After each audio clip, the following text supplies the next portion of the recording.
Hey guys, it's Daniel, licensed therapist. Relationships are the secret to happiness. So it's no surprise that people have been trying to figure out this mysterious thing ever since the dawn of human civilization. So naturally, we all have our takes, and some will actually make the bold move to declare their conclusions as actual advice. And then there are those who will take it to the next level and get on stage and give that advice. Chris Rock is never known to be shy about his opinion, so we're going to react to today his thoughts on men and women. So Yuri the Pro is going to let you know if his advice is any good, and at the end, I'm going to do the Asian thing and give him a grade. If you like this kind of content, please consider taking a moment to like and subscribe to the video. Let's get into it. Now, a lot of women here, that's cool.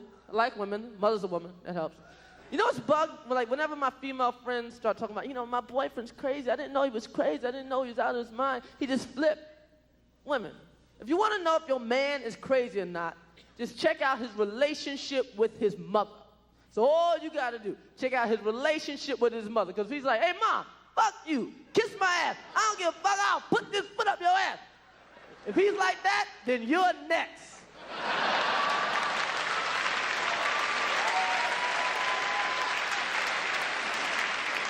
Late to school, late to work.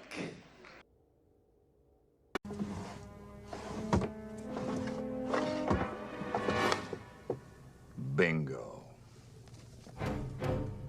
Well, this is nothing revelatory. Obviously, this is outstanding advice, and there's this concept called social learning, which is why things are passed down from generation to generation. And you can bet that if a guy treats his mom this way, that he probably saw his dad treat his mom this way, or his mom was treated by his parents, or something like that. A person's relationship is a huge indicator of their ability to function in a relationship. So take note of it. It could really help you avoid a mistake.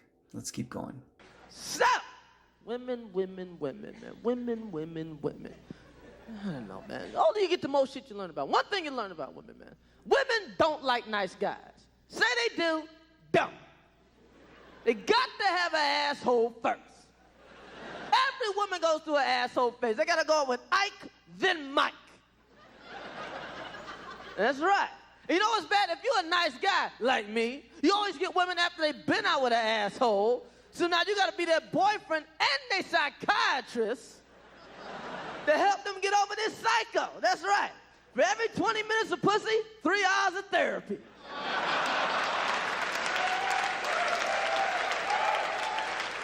You know what's wild? It starts at childhood. Little girls like little bad boys.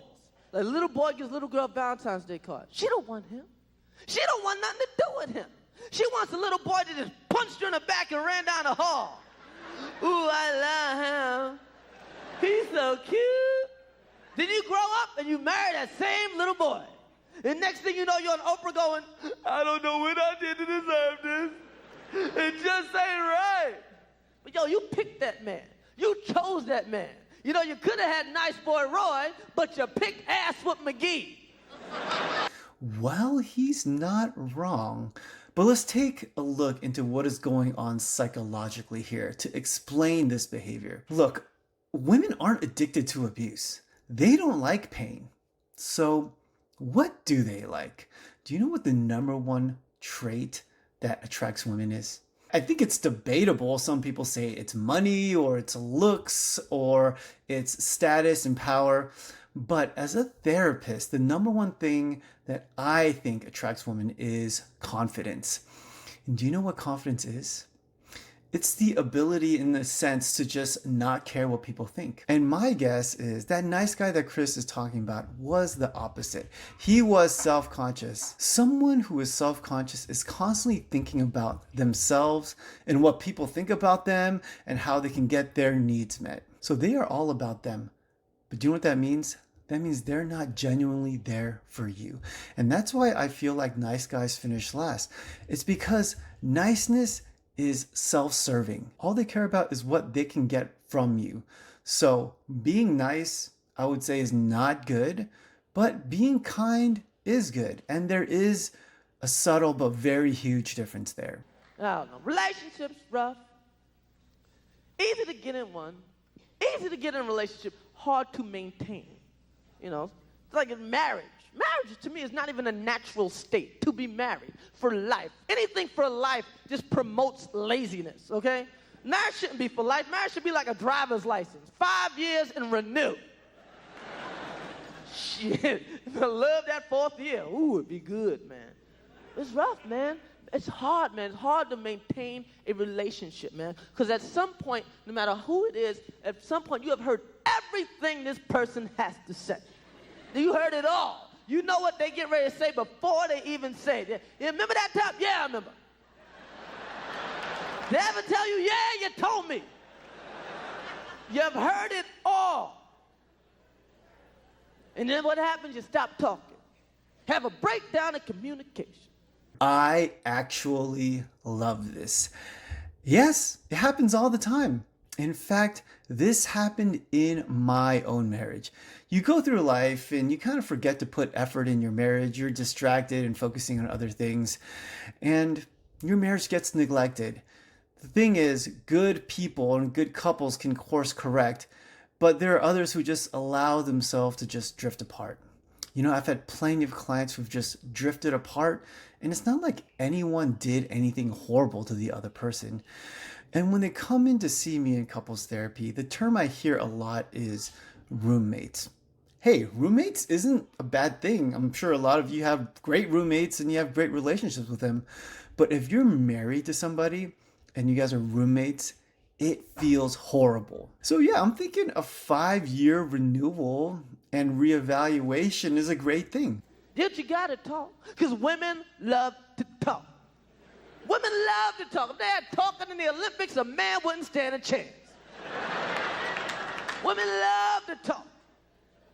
And fellas, women don't want us to talk to them. They just want us to set them up. That's all women want you to do. If you're in a relationship with a woman, it's like being in a comedy team and you're the straight man. Just set her up, feed her lines. All the women want you to do is go, how was your day? That's all the fuck they want. How was your day? Because how was your day is a half-hour conversation to a woman. It's a whole half hour. And you as the man, the only thing you got to do is go, uh-huh, get out of here. Really? Get out of here. I told you that bitch is crazy. If you think you're going to get me on camera saying that women talk too much, well, think again. But, and call me sexist, but men and women just simply are different. And one big difference is women in relationships need to feel heard and validated, while men have this very strong desire to want to fix the problem. And this happens all the time in couples therapy. Sometimes it's flipped around, but more or less, it happens almost every time I see a couple. So what Chris is saying actually has a lot of merit. And I feel like if men just understood this one concept, hey, you need to validate your woman first. You need to let her know that she's heard and she's understand, and then you can fix a problem. If men just did that, a lot of things would go better in the relationship. But eventually, hey, women, you talk too much. You do. You gotta learn how to turn it down a little bit. You ever notice no man comes straight home? No man comes straight home. Every man in here has to go somewhere as soon as he gets off work. He gotta go drink something, snort something, shoot something in his veins, something to get him ready for the talking that he's about to hear. Something to deaden his senses. And women, it's not that you talk too much. You talk too much as soon as we get in the house. As soon as we get in the door. You ain't gonna believe it. Guess what happened? You ain't gonna believe that. You ain't gonna believe what happened today, and guess what happened? Hey, let me get in the fucking house. Let me get my other foot in there. Shit, come on. Let me read the paper. Let me have something to eat. Let me take a shit there. So yeah, I personally don't experience this in my marriage.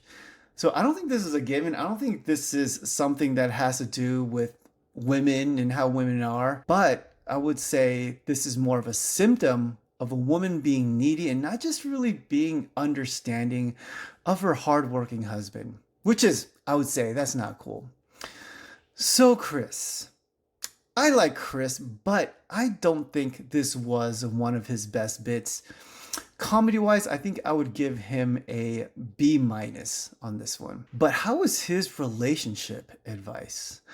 Well, actually, I thought it was pretty good. I pretty much agree with everything he said. So I would also give it a B minus. But do you know what this means? It means that his relationship advice is just as good as his comedy. So, as relationship advice goes, I would say that that is pretty amazing. But what do you think? I would love to hear it in the comments down there. If there's anything you want me to react to, I would love to have you leave a link down there so I could react to it. Thank you so much for watching. You are amazing.